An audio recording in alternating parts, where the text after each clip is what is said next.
oil prices, market fundamentals support higher price than where we are today. But because of this confusion, everyone is scared of low economic growth. And that is a serious problem. The US media ignored part of Trump's speech when he said, we are not about nation building, and he referred to Afghanistan and Iraq. Look at them. This is a criticism of George W. Bush. We have groups that are talking about the demise of the dollar, the rise of BRICS. BRICS is a paper tiger. Everything about BRICS is what China does, and that's it. The dollar is here to stay, and the petrodollar is here to stay. The perception is that the Trump administration is pro oil, but the reality, Trump hates the oil industry. The demand for oil, gas, and coal is going to be higher than oil forecasts.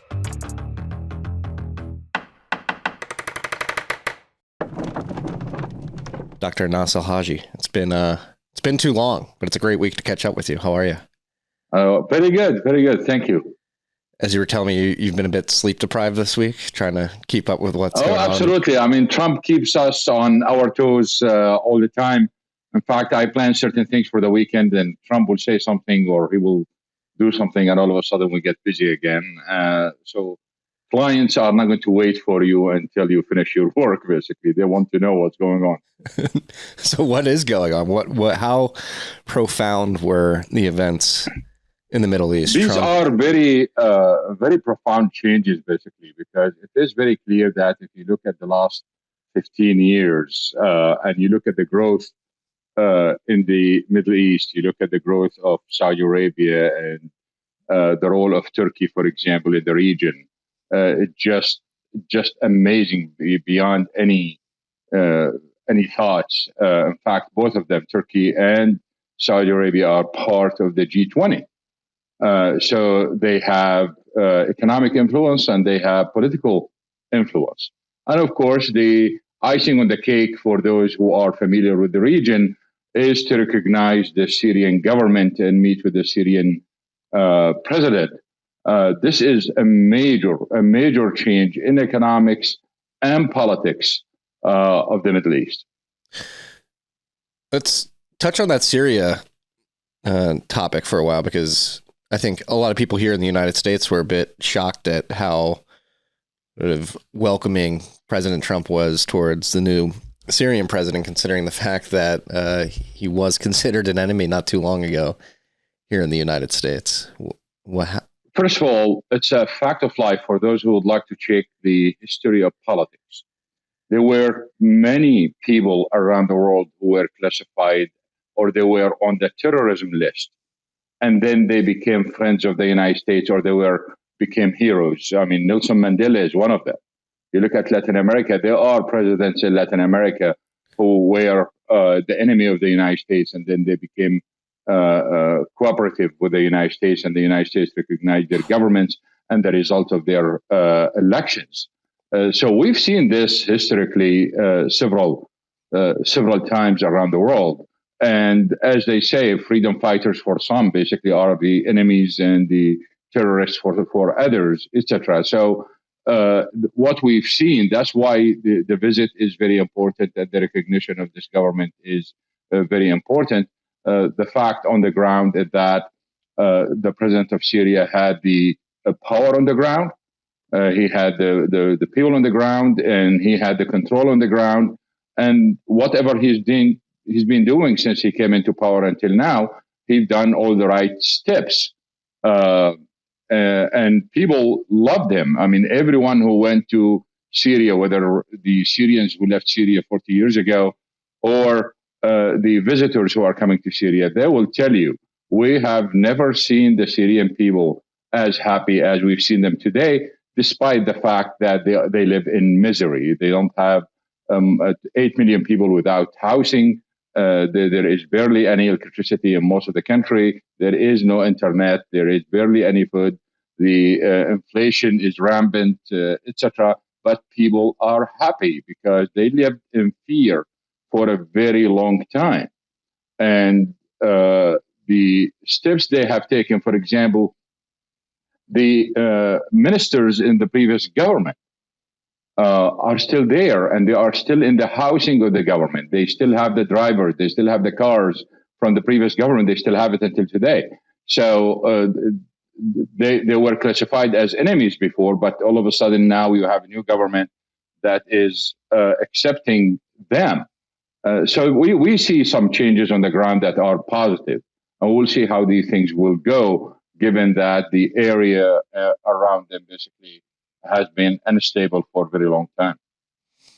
How, because I don't, the news when I was actually, it was surreal for me because my first trip to the Middle East was last December when I was literally flying over Syria to Abu Dhabi when Assad was getting thrown out, and it was pretty surreal to be in that region of the world. How, as it pertains to like religious minorities within Syria moving forward, is there protections there? Well, let me just, I want to emphasize one point that is very important. What is the interest of Turkey, Saudi Arabia, and the United States in Syria? Remember, Syria was controlled by Iran and was controlled by the Russians.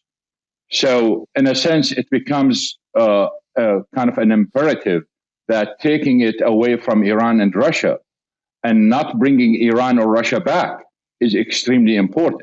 Now, the Russians are still there and they have their own base, but at least they are not bombing the Syrians and not killing them anymore. But the idea here is taking Syria out of Iran and Russia, and probably later on, if they kick the Russians out, Russians will not have access to the Mediterranean. So there is an interest of all parties, basically, to take Russia out of Iran and out of Syria. Regardless, the country is devastated, and it creates massive opportunities for U.S. companies on all levels. And we've seen a contract done recently with, you mentioned Abu Dhabi, a contract with the UAE, basically to revamp all the Syrian ports and work on the Syrian ports. So such contracts, basically, when you have a country that has nothing and is completely devastated, the whole infrastructure is devastated. Who is going to build it? If the Chinese, the Russians, so who are going to build it? So I think there is a big room for U.S. companies and others basically to come in and literally help on one side and make money on the other. Yeah, I think that's what I'm trying to discern. What was this convoy from the United States to the Middle East this week signaling to the rest of the world? Do you think this was an attempt by the Trump administration to sort of get out there and say, hey, I notice we're at this inflection point. Things are geopolitically messy. It seems like we're moving toward a more multipolar world. Was this week of meetings essentially like, hey, I want you to work with the United States and not China and Russia? Like, how are China and Russia viewing this, do you think? It is part of it. That's absolutely correct. I mean, the U.S. has certain interests in the region. We get to remember one thing. Over the whole history, if you look at the map and you look at the old world, Syria was at the heart of the world, and every single civilization was there. So you look at that strategic location and you look at it as a U.S. official, and you look at that strategic relation or strategic location, and you say, wow, this is where I want to be. But the Iranians and the Russians beat them to it, and now they were kicked out. And again, the Russians still have a base there, but now there is a big opportunity for the U.S. and its allies basically to have some say in Syria. Mm-hmm. And moving outside of Syria to Saudi Arabia, UAE, Turkey, some of the deals that were made this week pertaining to weapons, artificial intelligence, energy, it seems like the United States is really trying to interlock itself with that region of the world economically, beyond just energy, which historically has been. Yeah, I want to go deeper into this on several fronts. Although I would rather talk about energy, but since we are talking about it, I think it is very important to realize a couple of things here. As you know from previous shows we had and the discussions we had on Twitter or X, we have groups that are talking about the demise of the dollar, the rise of BRICS, the currency of BRICS, the Saudis trying to get rid of the dollar, etc. What we've seen from this visit is BRICS is a paper tiger. period. It's over. Okay. All this talk about the rise of BRICS and the currency and all that stuff, it's a complete nonsense. It is everything about BRICS is what China does, and that's it. We already have seen a war between India and Pakistan. And Pakistan was completely supported by China. So in a sense, you can look at it as it was proxy war. And Pakistan basically fought this war on behalf of China. And China and India are in BRICS. So it's impossible to have BRICS, like some people, the way they picture it, as replacing the United States and making their own currency. Of course, when it comes to the currency, there is no way they can have their own currency because there are too many things that are required to have it. It took Europe 300 years to unify and 40 years to work on the currency. And you think those guys will do it in a few years? There is no way. And at least Europe, there are some kind of similarities in various ways. There is no way you can put China, India, and Brazil together. There is no way. So that's the first result out of this visit, is that BRICS is a paper tiger. And the second result basically is the dollar is here to stay and the petrodollar is here to stay. End of story. So these 1 and 2 basically are related, that no BRICS and the dollar and the petrodollar basically are here to stay. The third result is that this trip was really an investment trip. It wasn't about politics. The only thing that made it about politics is this sudden announcement about Syria and the meeting with the Syrian president. Besides that, it was about investment. Look at who was with the president. The fourth point is the talk about AI. This is one way the United States can pull those countries out of China chips. That's the only way they can to involve them, to have those investments, etc. Otherwise, think about it this way: if you are talking about AI and you are talking about spying and you are talking about what the advantage of having AI or what the advantage of having allies if your enemy is spying on you through them. So there is more to the story than just an investment. Then you look at the other side of the story. You look at the contracts, for example, that the Saudis and the Qataris made with Boeing. Okay. People did not pay attention to it. And what you are doing basically here is you're literally pulling the rug from under the Chinese, under the Europeans. Literally. So when you talk about trade wars and Trump's trade wars, this is in one way an extension of it. It's just an extension of it, because look at the type of contract that we made. It was literally to pull the rug from under China and Europe. So regardless of where you stand on Trump, whether you support him or you are against him, if you look at it from the trade wars point of view, it was a great trip because it was just an extension of it.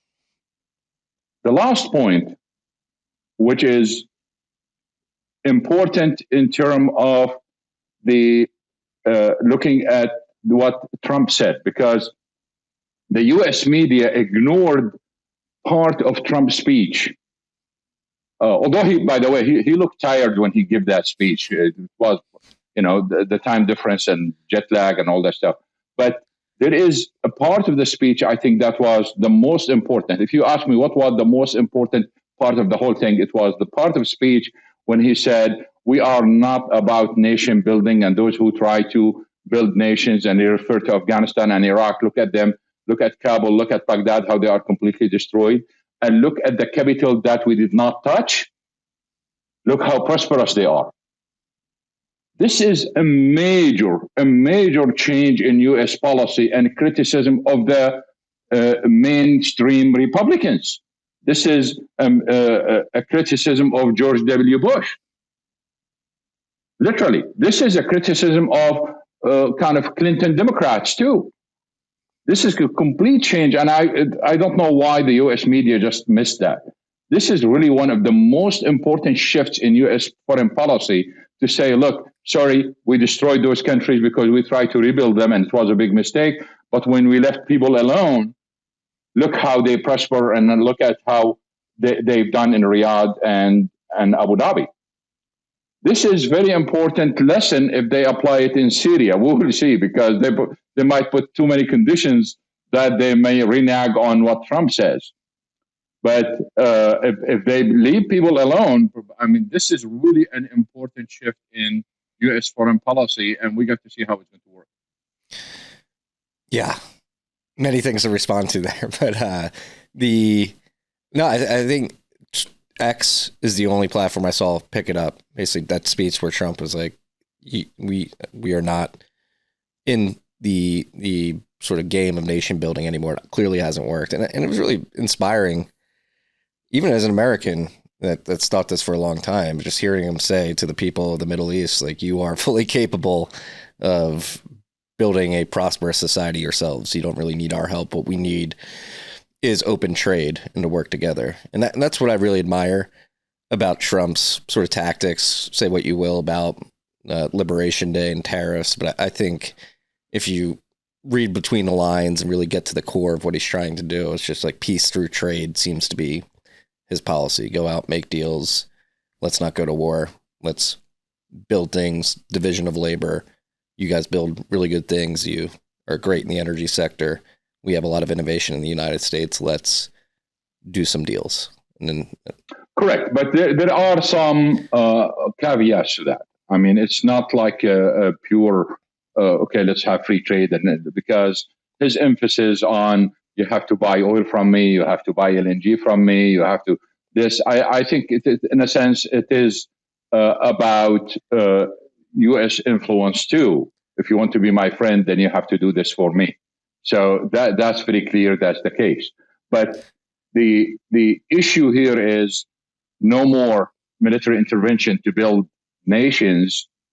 I think this is a major change. I think historians will talk about this moment because this is a very important change that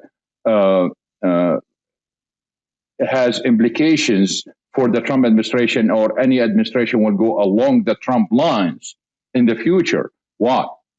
Because we have issues with Iran, we have issues with the Houthis, we have issues with Hamas.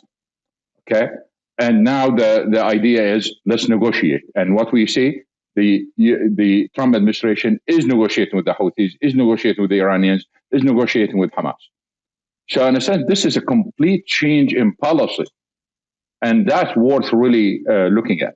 Listen, freaks, I know you're tired of me talking about Fold, but I'm going to beat the drum. I'm going to beat the dead horse. If you're a Bitcoiner living in the United States and you're not using Fold, I'm just going to ask one question. What are you doing? You're leaving sats on the table. They've got gift cards. They've got their debit card. You can use your credit card. Just connect your credit card to the Fold app.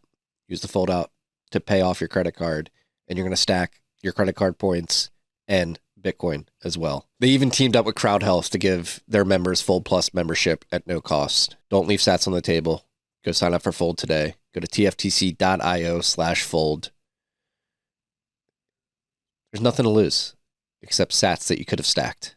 Sup, freaks? This rip of TFTC was brought to you by our good friends at Bitkey. Bitkey makes Bitcoin easy to use and hard to lose. It is a hardware wallet that natively embeds into a 2 or 3 multi-sig. You have one key on the hardware wallet, one key on your mobile device, and Block stores a key in the cloud for you. This is an incredible hardware device for your friends and family, or maybe yourself, who have Bitcoin on exchanges and have for a long time, but haven't taken the step to self-custody because they're worried about the complications of setting up a private public key pair, securing that seed phrase, setting up a PIN, setting up a passphrase. Again, Bitkey makes it easy to use, hard to lose. It's the easiest 0 to 1 step, your first step to self-custody. If you have friends and family on the exchanges who haven't moved it off, tell them to pick up a Bitkey. Go to bitkey.world, use the key TFTC20 at checkout for 20% off your order.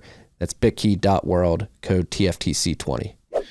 Yeah, that was one of the rumors, is that there was some side deals going on behind the scenes with Iran during this trip too. I don't think there was any explicit or scheduled or a public meeting, but didn't Iran come out, make some comments about their nuclear program this week as well? Yeah, let's talk about this in details because this is related to the work I do. So now we are going to delve into what I do rather than just opinions about politics.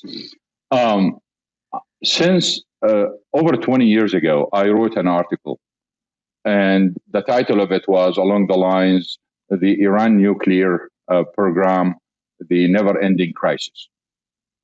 And the bottom line here is any oil outlook, whenever since then, basically has some scenario where you will have problems with Iran because this is a never-ending crisis. And the prediction of that article, basically 20 years ago, became reality. It's never-ending crisis. And the bottom line on this is that the U.S. government, regardless of who is in the White House, let's call it the deep state, if that fits, think that having peaceful nuclear program in Iran will provide electricity to the nation. And whenever you provide electricity in ample amount, basically you are stabilizing the economy, you are stabilizing the nation. At the same time, you are enabling them to export more oil and more gas because nuclear is replacing that oil and gas, so they will have more money. So they look at it as having a peaceful nuclear program is stabilizing for the regime, a regime you don't like. And therefore, this becomes a threat to your national security. So from the US point of view, any stabilizing force in Iran is a threat to the United States. And therefore, they should not have even the peaceful nuclear program because it stabilizes the regime. So that's from the US. And therefore, this story is not going to end.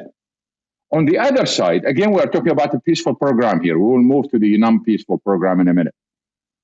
From the regime point of view, they look at the history of Iran and they find that the Shah was kicked out in 1951 by domestic forces, by the people, by the streets in Tehran and others.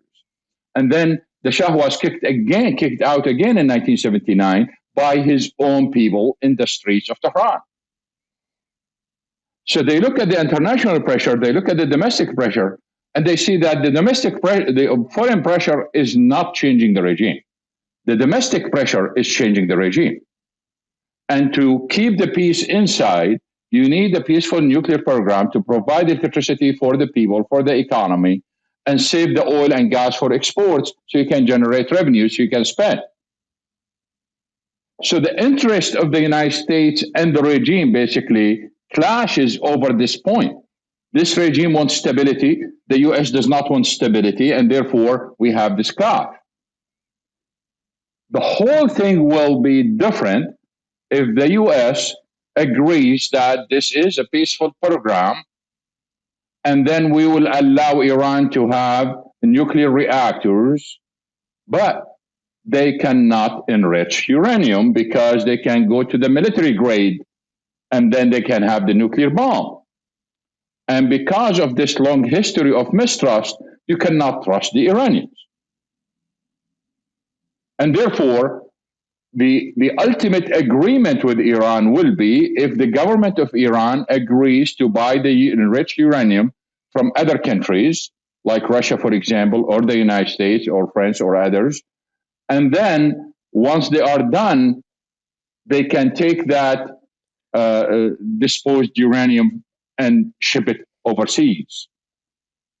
That will work for both sides, but the Iranians basically are insisting on enrichment. And that's where the problem is. And therefore, Trump cannot deliver what the Iranians want or the Iranian regime want, and the Iranian regime cannot deliver what Trump wants. And therefore, those negotiations are going to go nowhere. And if we end up with any agreement, it's going to be cosmetic and it's going to be temporary, just like the previous agreement that the Obama administration signed. So it is very hard to reach an agreement. At the same time, the Trump administration is convinced that they can pressure Iran. And the fact is, no, they cannot pressure Iran. And there are reasons for that. They think, oh, we have sanctions on Iranian oil exports. We are going to drive them of the money. We are going to bring Iranian oil exports to zero. It's a complete nonsense when you have a government official saying we are going to bring Iran's oil exports to zero. Just look at the map and look at the Iranian borders. There is no way you can even reduce the exports significantly. The fact is, Iran and China have perfected the game of exporting the Iranian oil in mass quantities, in large quantities, and there is no way they can even reduce that significantly. The Trump administration have evidence to show that when they imposed the sanctions on Iran in the fourth quarter of 2018, that production and exports declined significantly in 2019. And that's absolutely correct. They reduce it by more than 1 million barrels a day, and therefore they think they can do the same. Oil bulls think, oh, well, I need that. So they are hanging by that straw, basically. Oh, Trump is going to do this. Well, Trump already done it, and nothing happened. Why?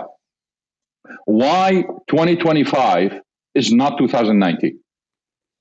The reason why, there are, of course, several reasons. I'm going to mention a few here for the audience so they realize why 2025 is not 2019.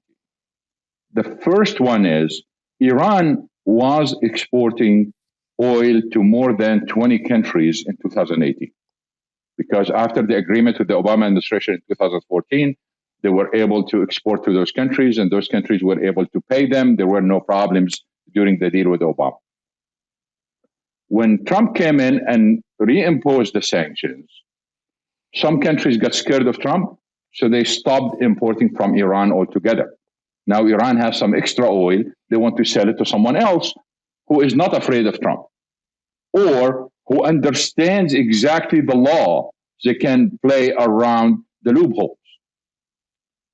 We ended up with another group of countries that can import Iranian oil because there are no sanctions on importing oil. If you want to go and import, or if you are any country in Europe or others, if you want to go and import oil from Iran, let's say you are Vietnam and you want to import oil from Iran, you have no problem importing it, but you have a problem paying them for it.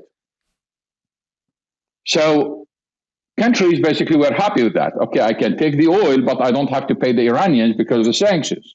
And the Iranians were smart. They said, look, I'm extracting this oil, I am paying for shipping it, and paying for the ports, and paying for the workers, and I'm not getting the money because it's going to some escrow account somewhere in a bank that I'm not going to get for many, many years. What the heck? I am not going to export to those countries. So those countries that are not paying me, I am not going to export to them. So some countries stopped importing from Iran, and others basically that wanted to import, Iran itself stopped exporting to them. And as a result, they had to cut production and cut imports. But there were other issues. Now Iranians have this spare capacity. They want to sell because some countries are not buying and some countries they don't want to sell to, so they have this extra oil. Their main customer is China. So they contacted China and said, look, can you take my oil? They said, I'll be happy to. Of course, I have to take it at discount, etc. But some of the crude quality you have does not match my refineries. So I cannot take it. So what the Iranians did, they closed the fields that produce oil that Chinese refiners do not want. And that led to a decline in production and decline in exports. And then they went and developed other fields that produce oil that Chinese refiners want. Now, China imports almost all the Iranian oil of all the qualities that Chinese refiners want. So the old problems that existed in 2019 do not exist today. And China pays Iran through the Chinese payment system. So it's not subject to the United States. It's not subject to the international system. It's not subject to anything. So there are several ways, but the most common way that they assigned a bank for Iranian for the revenues of Iranian oil exports. So companies, Chinese companies that buy the Iranian oil, they deposit the money in this Chinese bank, and then Iran, with its various companies, etc., they go to China and shop, and whatever they shop on the exit, they refer all the merchants to their account in that bank, and they get the goods and services, etc., everything they need. And if there is something that does not exist in China and exists in the United States or Europe or anywhere else, the Chinese merchants will import it to China and then ship it to Iran and then charge them through that bank. So there is no pressure on the Iranians, basically, at all.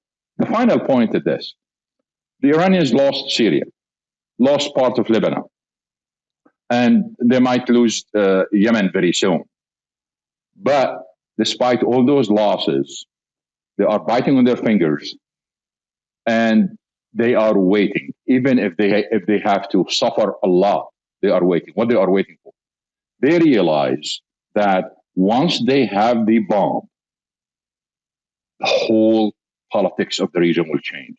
The whole treatment of the United States of Iran will change. At least that's what they think.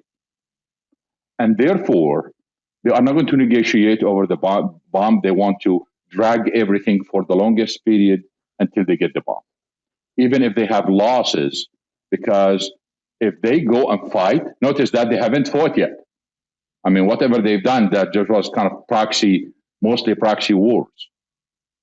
They don't want to fight. Why they don't want to fight? Because if they want to fight, then they will be bombed, and their nuclear sites will be bombed, and then they will be delayed another 30, 40 years. Say, you know what? I'm going to handle all those my losses. I'm going to take all my losses right now. I'm going to wait until I have the bomb. And therefore, their job right now is to literally drag those negotiations for the longest period possible until they have the bomb.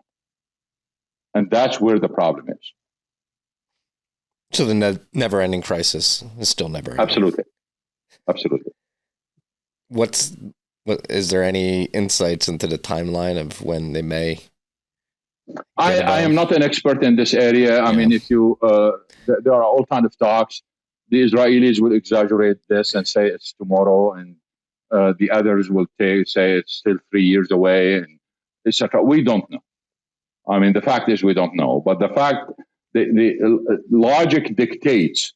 I mean, look at how the U.S. is treating North Korea, for example. And the Iranians said, well, North Korea, basically, no one is touching North Korea simply because they have the nuclear bomb. They look at Israel and say, well, you know, there are no one is touching them simply because they have the nuclear bomb. And even the Arab states, they don't want to launch wars on Israel because they have the nuclear bomb. So for them, it seems that they are convinced that if they have it, then it will be a completely different world. If you look at the war between India and Pakistan, the whole world got involved, including the Trump administration, within a couple of days, simply because there are two nuclear powers, and everyone was scared that they might resort to nuclear. So, in a sense, they see this involvement, they see the importance, they see the significance, and say, you know what, I'm going to wait and drag those negotiations until I have the bomb.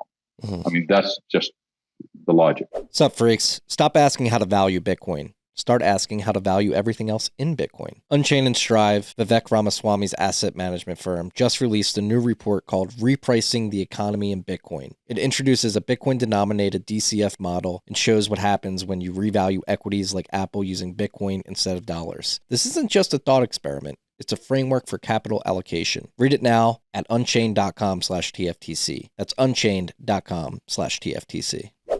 Yeah, it's been going on my whole life. This whole Iran thing. So never ending, continues. But bringing this back to, I guess, crude markets, looking at WTI, I think it's trading around 62.50 right now, down about 20% over the last year. That seems to be a big problem for oil producing nations, particularly in the Middle East. What do you think? What is the landscape of crude markets right now? How did they get here? Where are they going? Oil prices, if you look at oil prices today and you look at market fundamentals, first of all, the reason why we are here in the 60s and not in the 70s is mainly China. No one, if you go back a year and a half ago, no one was expecting China will stall the way it did. Regardless of the wars, remember this happened even before the trade war. China been having serious problems. So we were predicting, or we were bullish on the fourth quarter of 2024 from 2022, based on the market fundamentals, based on what we see, etc. And by the early second quarter in 2024, we see where China was going, and it became a serious problem. So we have to change our forecast completely. So it is really about China, and mainly China. If you look at the data today, China is still suffering. I mean, the only bright spot we see right now is India, and India itself right now is in question after the war because we haven't gotten the data yet. But the issue here is that if the United States wants to see global economic growth, they need to see growth in China. Without growth in China, whatever we've seen in recent months will drag for a long time.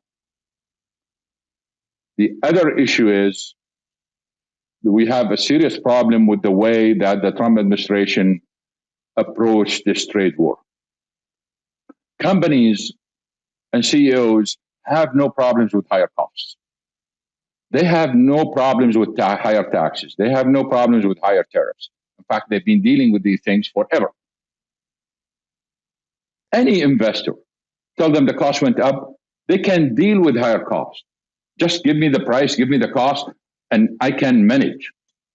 But the problem is, if I am going to wake up tomorrow and I don't know what's going to happen, and then the second day is going to be the same, and the third day is going to be the same, and a month from later is going to be the same, and I don't know what's going to happen because no one can predict what President Trump is going to say or what he's going to do, everything will stall.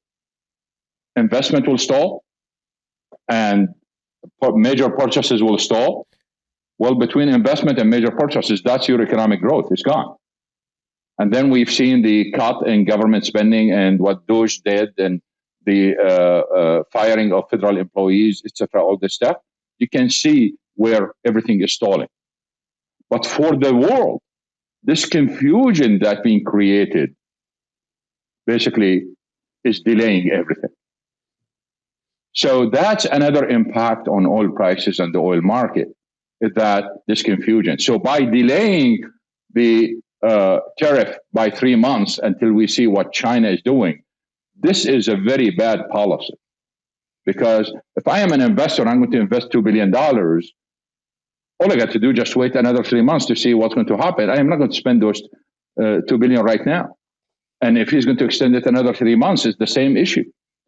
So this idea of delays and confusion are wreaking havoc on global markets.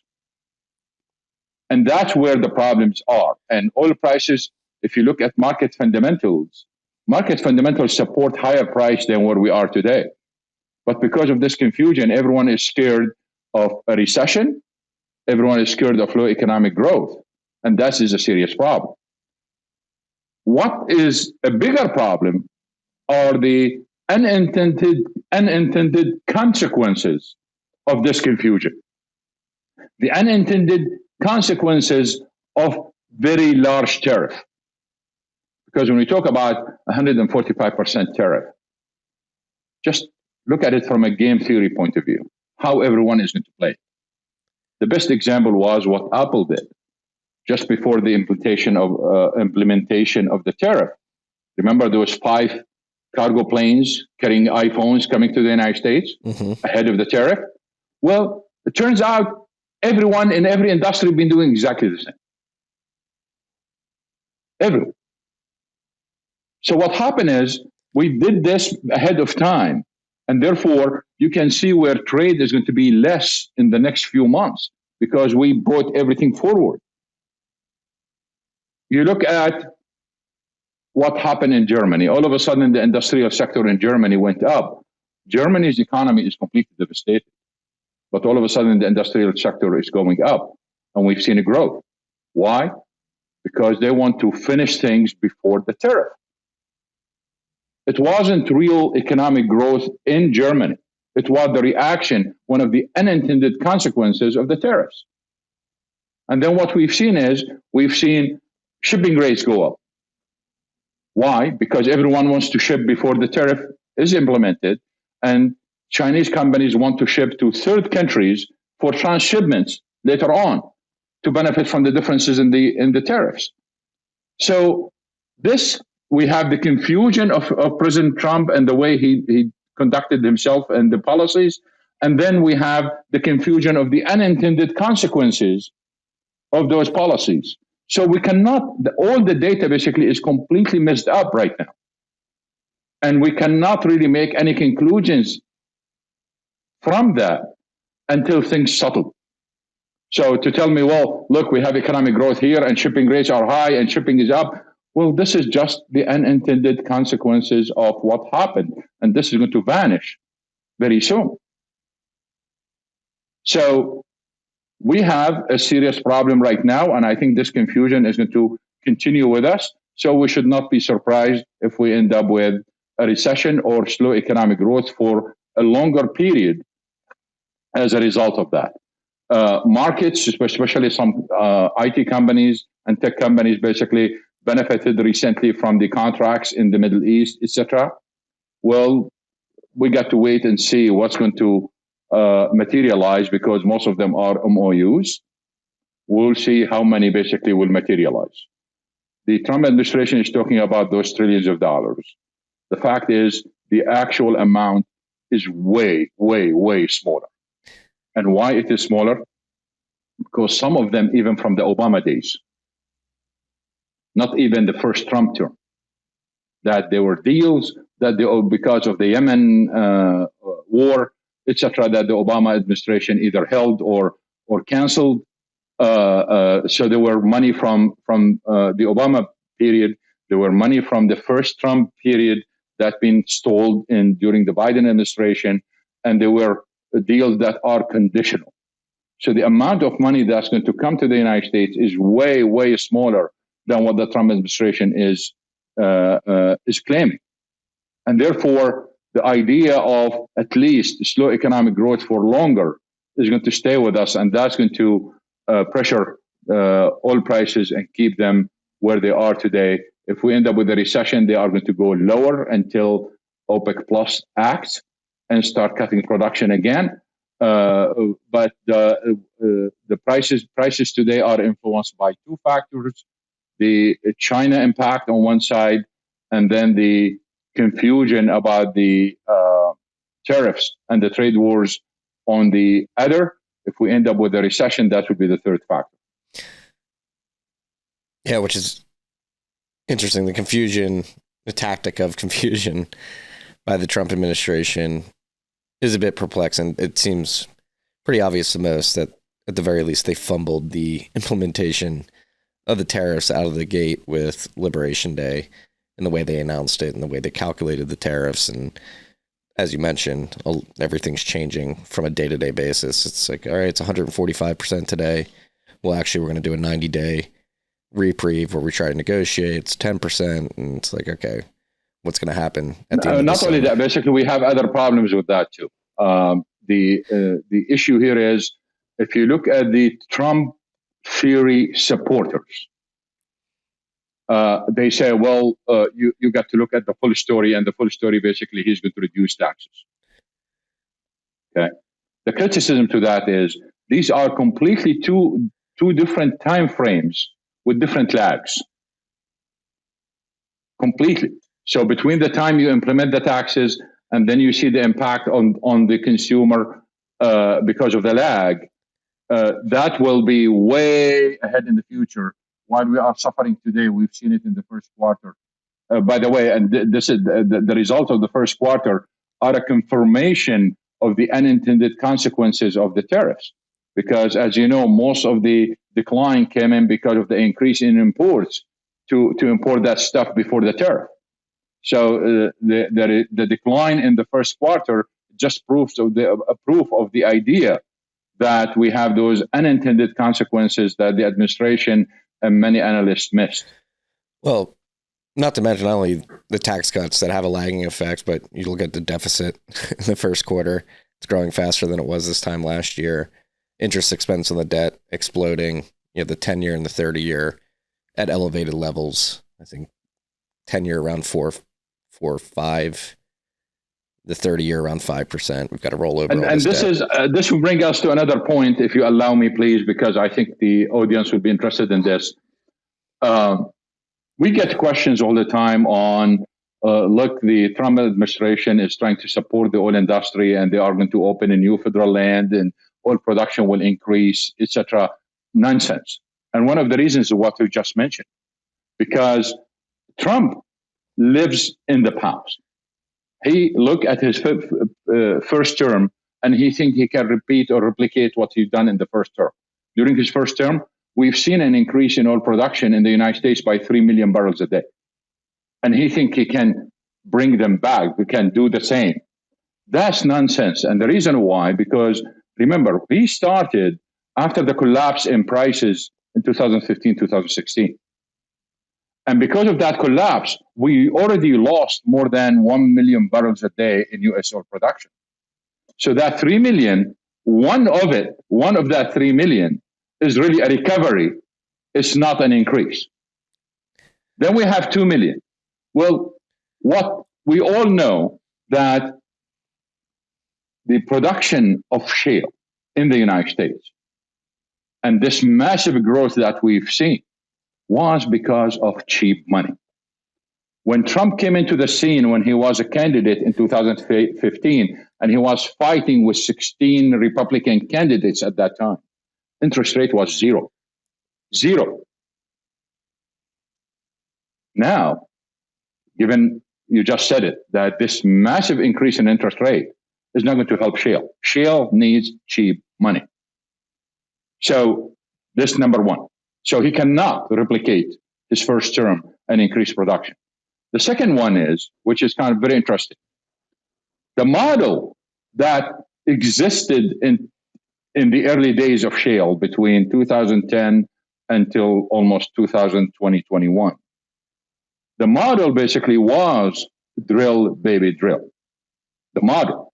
What that means is, we know that shale came about by small companies and medium-sized companies. The majors came in late to shale. And we have thousands of small companies in shale in the early days. The objective was to prove reserves. So you drill, you prove reserves, you increase production, and then you sell your company to the bigger fish. And the bigger fish basically will enlarge it a little bit more and sell it to the bigger fish. And the bigger fish will sell it to the bigger whale, etc. That was the model. So the model was drill, baby, drill, prove reserves, increase production, regardless of cash flow. Because you make your money at the end. You don't make them through the life of your company, which is mostly 2 to 3 years. So the model was drill, baby, drill, regardless.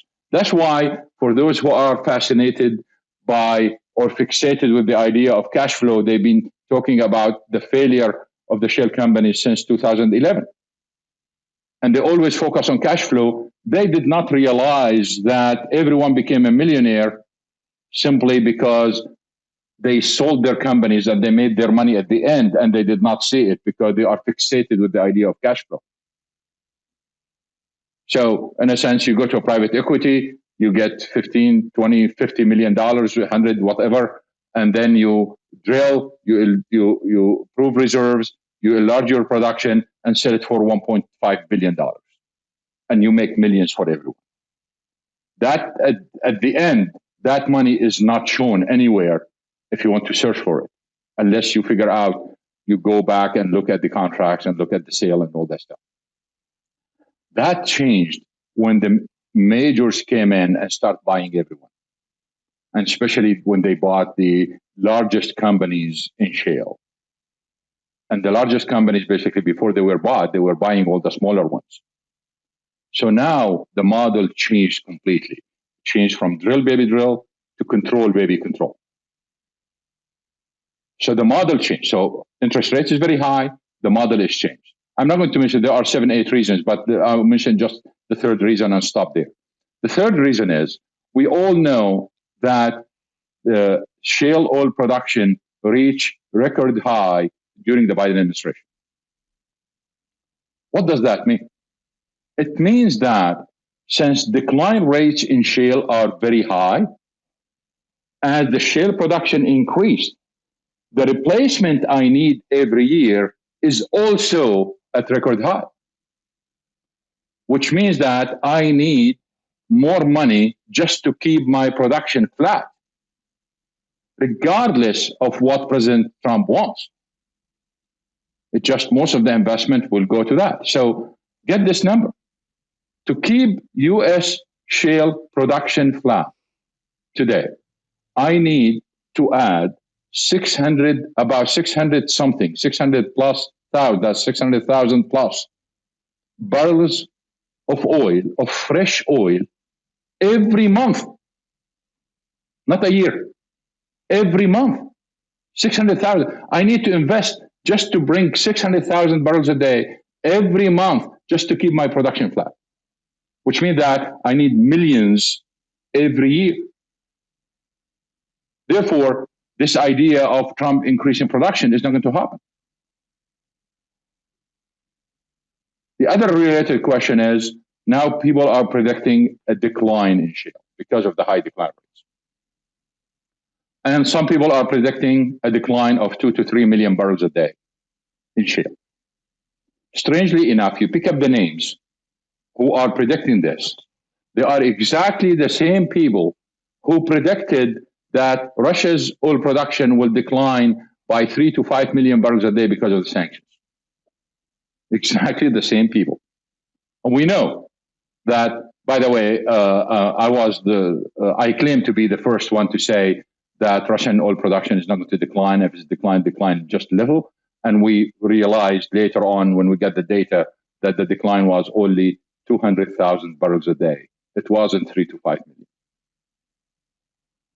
So this idea that the same people are saying that this is just a big question mark here. But the idea is no company, no public company will accept the fact that they want to diminish and have their stock just melt down as their production decrease. There is no way. Yeah, but probably some crazy CEO might do something stupid, but in general, they are not going to let this happen. So the idea of a decline, a large decline, is not going to happen either. We might see a decline in hundreds of thousands for various reasons, but most of that, and this is a point that people ignore, most of that decline is going to be in condensates and lighter quality crudes, not in crude below AP 45. Okay, so in terms of crude, the decline is going to be very limited, but most of the decline basically is going to be in condensates and lighter crudes. And therefore, what we see today is the most likely scenario that's going to continue with us for a while. We will see some improvement over the summer for various reasons. But what you see today is an extension, basically we'll just extend it and increase prices a little bit. That's what we see for the rest of the year and next year. If we end up with a recession, we will see a decline in prices. We will see a decline in global oil production. And the problem we see in 2025 is that a recession in 2025 means that oil-wise, 2026 is gone. And the reason why, because we are going to see a massive build in inventories in 2025 because of the recession. That's going to be used to meet demand in 2026. And therefore, the actual demand from the oil-producing countries is going to be way lower because they will be using inventories from 2025 instead of buying it from the oil-producing countries. Seems like this throws a wrench in Trump's broader energy plan. And that's what I'm trying to figure out, is not only what's happening in oil markets, but more broadly in energy markets here in the United States, where it seems clear a key part of his policy is let's expand. The issue for me is this. I'm going to shock some people by saying this, but for those who follow me on Twitter, they know my opinion long ago. there is a perception and there is a reality. The perception is that the Trump administration is pro-oil. The perception is they are they support the oil industry. But the reality, Trump hates the oil industry. Trump always classified the oil industry as an enemy. And if you go back and 30 years and look at all his interviews, look at his statements, look at his books, look at what he wrote, he is anti-oil.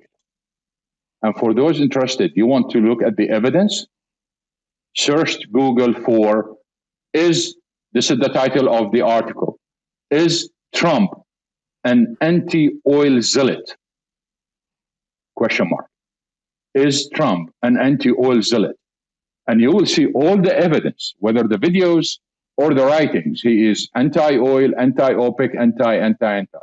And some people look at the Gulf visit, for example, right now, and his statements about Kuwait and Iraq and others, that they seriously think that if you put it from the idea of hating oil, for him to go, he is getting the oil money because he hates oil, not because he loves oil.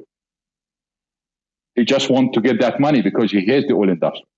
So you can frame it in that perspective. And for those who are shocked by what I said, just look at the evidence and look at the videos and look at what he wrote in his book, and you will be shocked.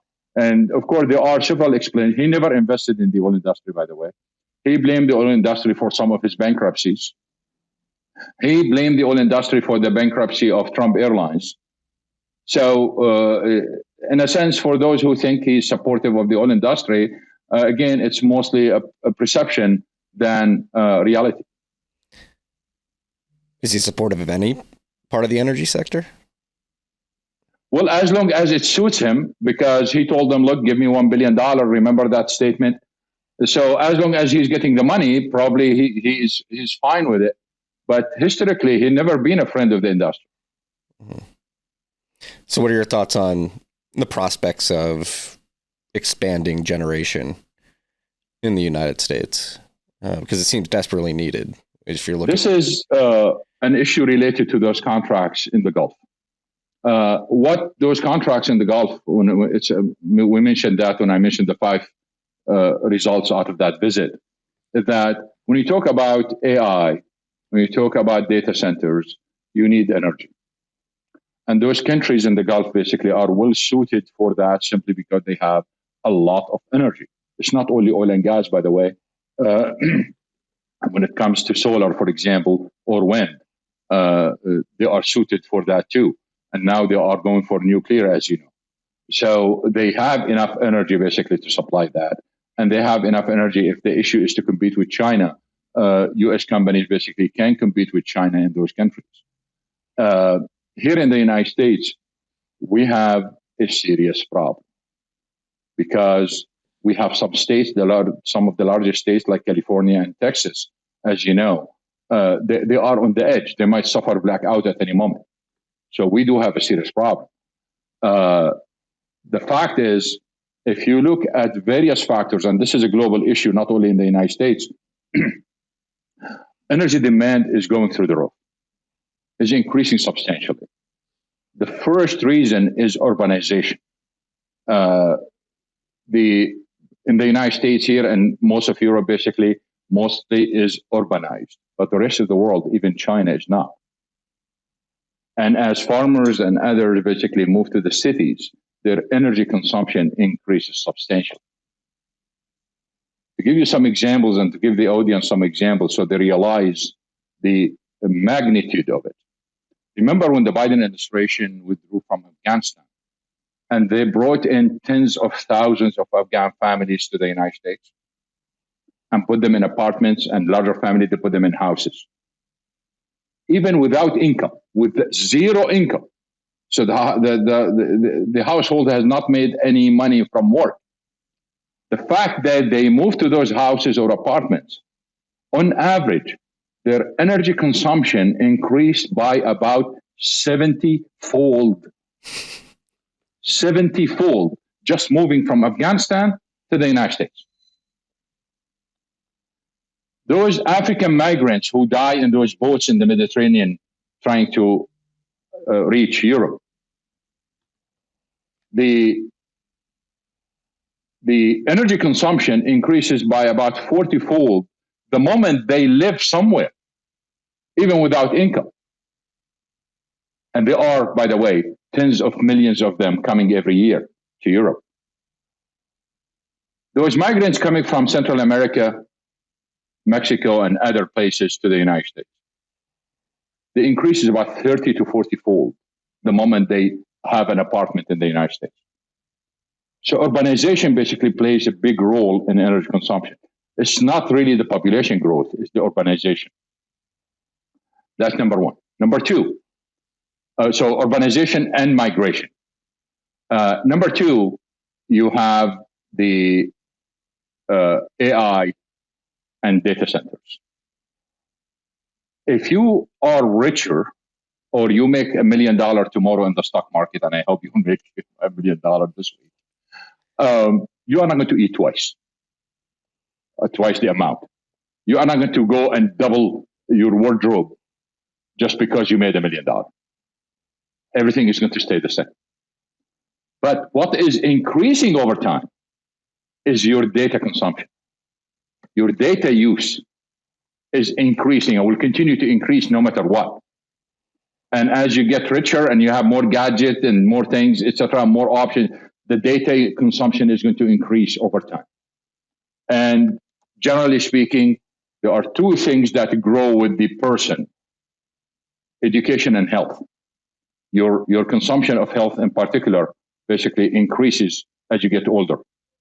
And with that comes more data consumption with all the health records and everything else, etc. So you can see that aside from AI, that data consumption is increasing substantially. You put all of those together, you end up with a situation where energy consumption is increasing substantially. What are the implications? The implications are huge. First, those people who adopted climate change policies, their objective was to replace coal and natural gas with solar and wind. But now the growth in energy consumption is higher than the growth in solar and wind, and therefore they are not going to achieve their objectives of replacing coal and natural gas. Is that important? Yes. Because if you look at the outlooks, especially the International Energy Agency outlook, you will see they counted for all the replacement ahead of time. A replacement, that's not going to happen. What does that mean is that the demand for oil, gas, and coal is going to be higher than all forecasts. So the implications are huge because of this increase in energy consumption. Now you come to AI and you come to autonomous vehicles and things go crazy. Here we end up with a very serious problem, whether in the United States or other places. Two things. The first one is the grid. The grid in Europe and the United States and many areas around the world is very old and does not, you can increase energy consumption, but if you cannot literally transmit that energy somewhere else, you get stuck. So what's the advantage of building a nuclear plant if you're not going to have the transmission? So we have a serious problem with that. And that needs, worldwide, need trillions of dollars. The other issue is, and we wrote about it in the Daily Energy Report on Friday. By the way, the Daily Energy Report is a daily report that we publish. That we don't have, because we have the only way to meet this demand is nuclear and natural gas. Wind and solar is not going to solve the problem. Batteries are okay, it's going to help little for a few hours on local basis, but that's it. But once you go for that massive increase in energy, you need literally a base load, a very large base load, and you need natural gas. And to use natural gas, you need natural gas turbines. And the problem is we don't have the manufacturing capacity for that number of natural gas turbines. And that's where the problem is. So you have, on one hand, you have the grid. On the other hand, our manufacturing ability to manufacture those natural gas turbines or turbines, depending on how you want to pronounce it. But the issue here is really severe. It's not an easy fix, and we will end up with blackouts worldwide. This is going to be, we've seen it already in Spain and Portugal, as you know, just recently. We've seen it in California. We've seen it in Texas. I think this is going to be a common theme. Look at Kuwait. Kuwait is one of the richest countries in the world. They've been suffering from blackouts for 2 years now. So we do have a serious problem. Again, to fix this problem, we need to put more emphasis on the grid and more emphasis on the manufacturing capacity of the natural gas turbines to solve this problem. It's probably good to have Chris Wright as a Department of Energy head. This is a problem, because it seems like a problem that he understands pretty well.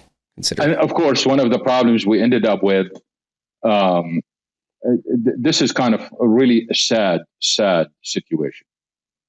With Doge, basically, and what is done, yes, there were some benefits, but the damage is done is massive, especially when it comes to the Department of Energy. And the Department of Energy right now, what happened is many people left. And many people basically were fired or whatever. And as a result of that, they don't have the capability to produce what they've been producing for decades, such as the International Energy Outlook, which was something essential every energy expert wants to see every year. And now they are not able to do it. And that's very sad to see that the Department of Energy ending up not being able to do the forecast and do things, the job that they need to do. They are not able to do it because people left because of Doge and other things. So this is a big problem. Right now, from our point of view, and I hope this will reach the Secretary of Energy, we still mention the EIA forecast in our reports, but we don't consider it because we don't have any trust left in the EIA. You would think that we should have done this during the Biden administration. But during the Biden administration, at least the professionals who've been there for 20 and 30 years, they're still there. Right now, they are no longer there. So we just put it so the clients can see it, but we are not depending on it in any way. And this is the first time in my career I see this. So it's a very sad situation. At the same time, we see the Secretary of Energy basically tweeting every day some kind of cheerleading tweets that do not help anything. We really need to bring back the Department of Energy, the EIA, the way it was during the times, the previous years, where they produced very high quality forecast and reports. I didn't realize that was going on at the EIA. Sorry, what do you speak to microphone because I don't hear you anymore? I said it. I didn't realize that was going on at the EIA specifically. No, it is a serious problem. They already canceled the March release of the International Energy Outlook because they don't have enough personnel. And now we can see the quality of the monthly reports deteriorating substantially. Of course, we do have data deterioration since 2017. So remember, we discussed this in the previous show, that we've seen data deterioration simply because of the confusion between condensates, NGLs, and crude. So we've seen all the messy data since then. They tried to fix it during the Biden administration. The fix was really kind of an accounting fix in Excel sheets, just to reduce something we call the adjustment, which is the difference between the two sides of the equation. But that was kind of an artificial fix to the problem, but it has not been fixed completely. So we do have problem before that still exists today, but the situation got really worse since Trump became president. So based off of everything you've said over the last hour, it seems like it's a lot of talk, but the data and the reality behind the scenes is a bit more dire than what is being projected publicly. It is way worse than what people think, because one of the problems, of course, the sanctions that have been imposed on Russia and Iran and Venezuela, they are, in a sense, we can work around that, trying to get real numbers. But the problem is, if you go back to the Biden administration and you see the Secretary of Treasury basically saying, oh, the price band was effective, and they keep saying the price band is effective. The price band, the price cap. The price cap was effective at $60. And as an analyst, I look at the Oral's price and it's 72. And here is a government official telling me, oh, the price cap at 60 is working. How do you want me to believe them? So all of a sudden, all the information that's supposed to be credible is no longer credible. I'm looking at the market, looking at the price, the 72, and the Biden administration is telling me 60. So in addition to the deterioration of the data, all the politicization of the markets basically ended up with these problems. Remember last year we had, in terms of data deterioration, last year was really bad year. And the reason why it was bad year, because we have two major elections worldwide in India and the United States. And the media that supported both regimes, the Biden administration and the Modi administration, the media basically was literally paid to kind of tilt the stories. So there is a story, and instead of reporting the story as is, they tilt it. So, for example, there was a dispute between an Indian company and a Russian company about the price of shipments. So the Indian company refused to receive shipments because of a price dispute. Well, what the media that support the Biden administration, when he was a candidate before the switch, what the media was saying, oh, look, Biden sanctions are effective. Even India is not able to import the Russian oil. It had nothing to do with sanctions. It was a price issue. But they lied. And then we've seen the media saying, oh, look, we have economic growth in China. That's a sign that, the negotiation between the Biden administration and China is working.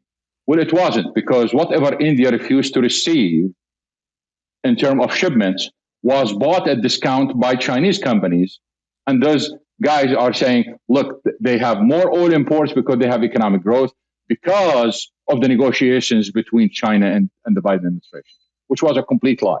It was, those 14 ships, 14 tankers were stuck at sea, and the Chinese companies bought it at discount and they stored it. So there was a lot. It was, aside from the data, the reporting itself was a lot. And we've seen a lot of lying like this.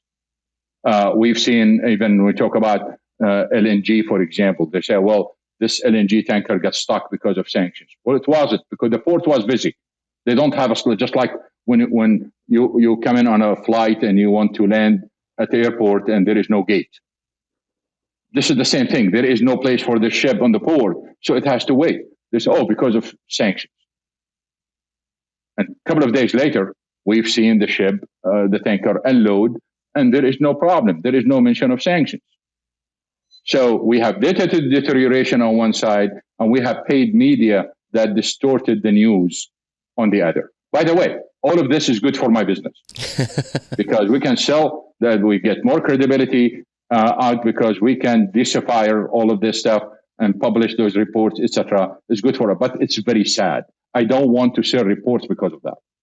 I want to sell reports because of high quality research, not because of someone else's mistake or laziness.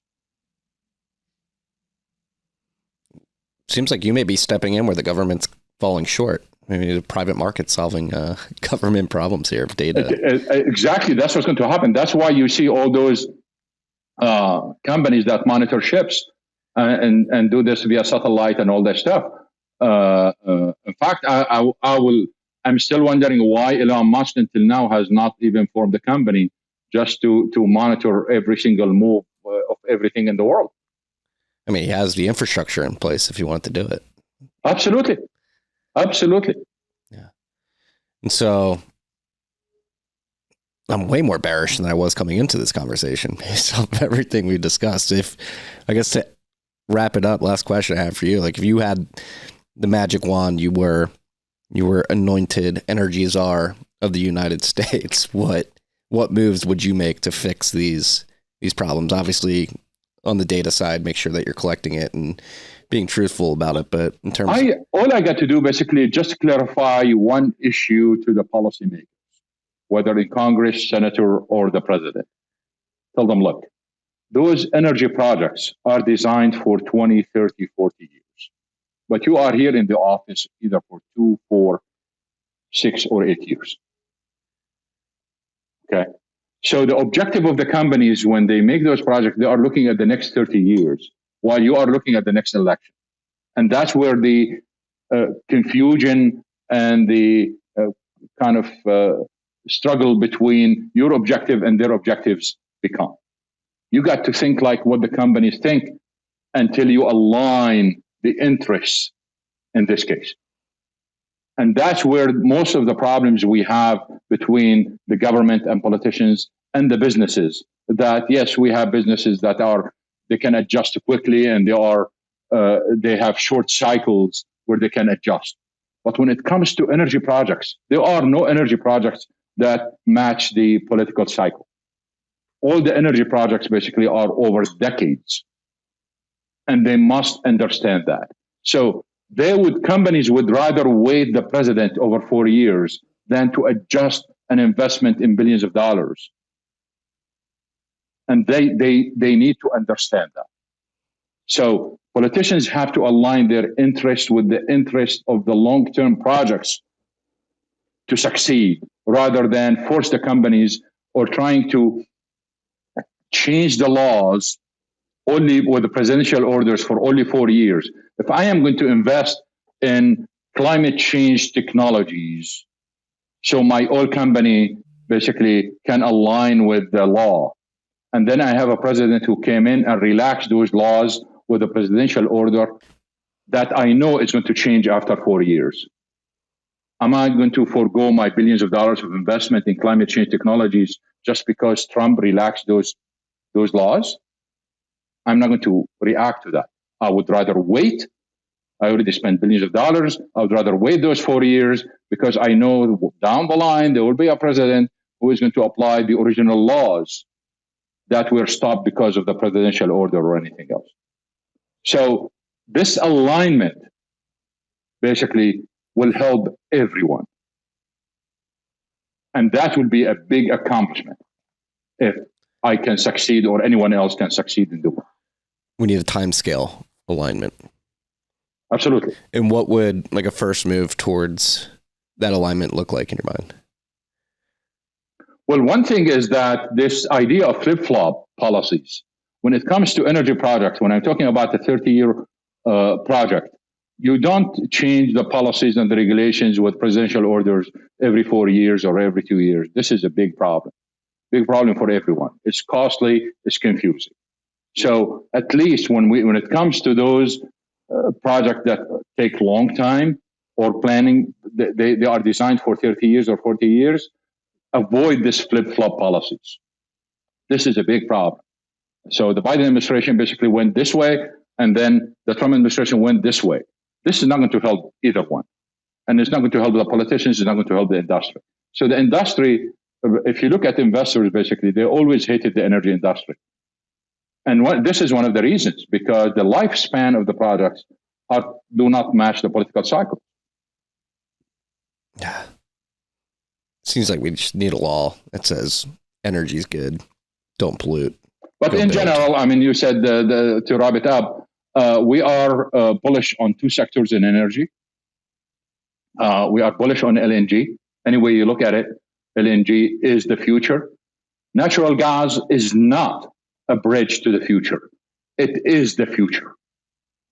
So when you say we are bullish on LNG, it does not mean we are bullish on natural gas within the United States. We do have so much natural gas that it's very hard to be bullish on gas in the United States. But internationally speaking, we are bullish on LNG. LNG basically is going to be something, it's going to get bigger and bigger.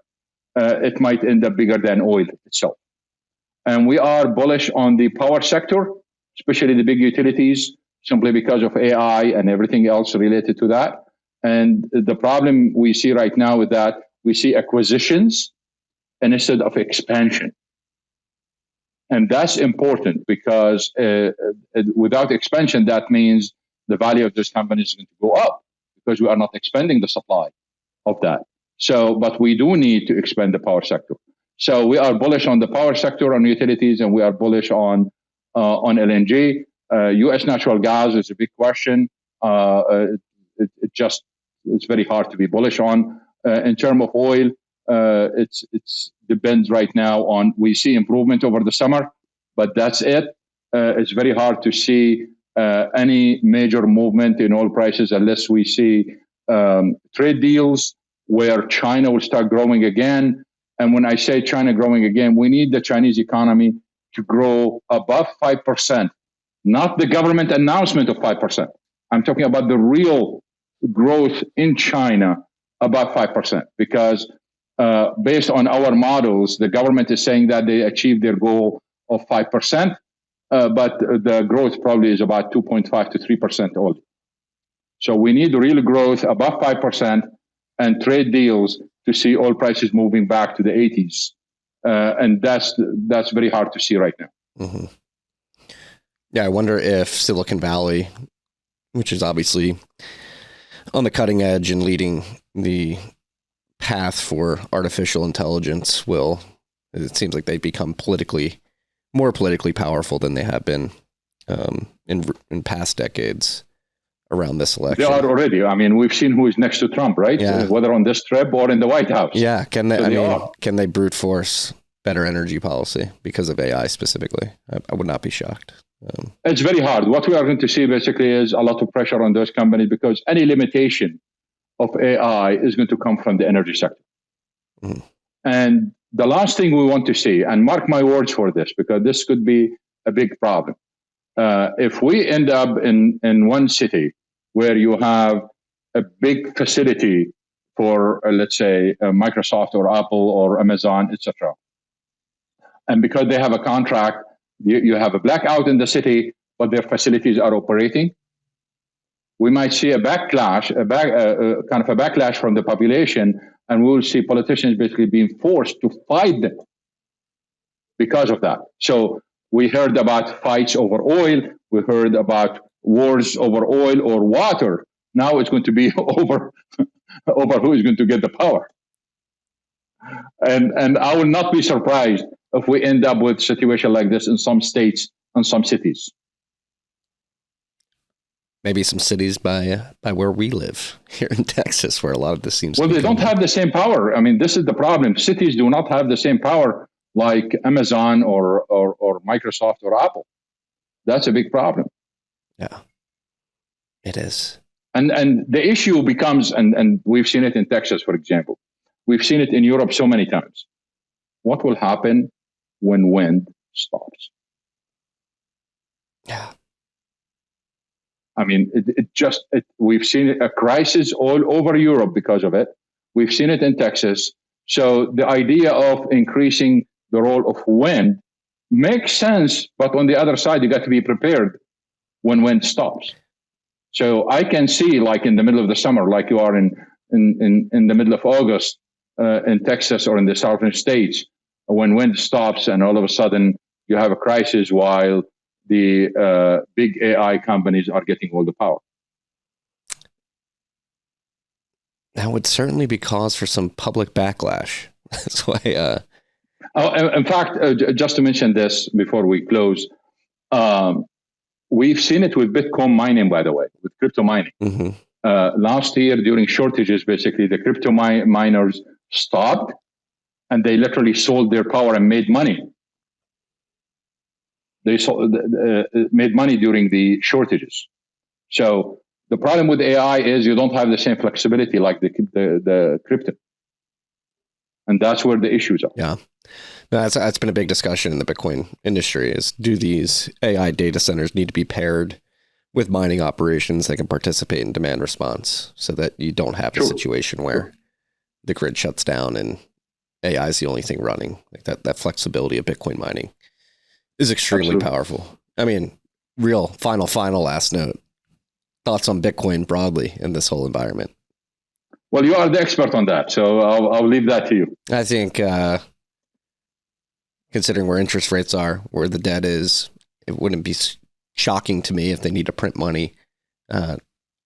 Geopolitical chaos, not chaos, but just geopolitical uncertainty, sanctions on certain countries. I think it all points to demand for Bitcoin increasing. That's what I would say. And the first time I had you on, this was probably like 3 or 4 years ago now. At this point, Bitcoin was probably like a $200 billion market cap. Now we're at 2 trillion. And one of the first questions I asked you remember that. Yes. Could these energy deals, these oil deals be settled in Bitcoin? It's more liquid market now. The response you had 4 years ago is the market's not liquid. It's becoming more liquid over time. Absolutely. Yeah. Absolutely. Anas, thank you again. Let's not take as long to catch up between this episode and the next one, because I think... well, let's do it very soon then. Yeah. And I'm sure there's going to be plenty to talk about throughout the rest of the year as this Trump admin goes Leroy Jenkins on the world continues. Sure. Thank you. I hope you enjoy the rest of your Saturday. Thank you for joining me on a Saturday morning as well. Thank you. Thank you. Have a great day. All right. Peace and love, freaks. Freaks, thank you for listening to the show. I hope you liked it. If you did like it, please make sure you subscribe, rate, review the show. It helps us out a lot.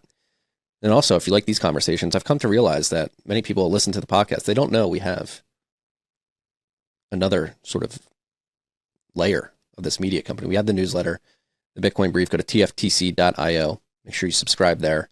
A lot of the topics that are discussed on this podcast, I write about 5 days a week in the newsletter. We also have the TFTC Elite tier.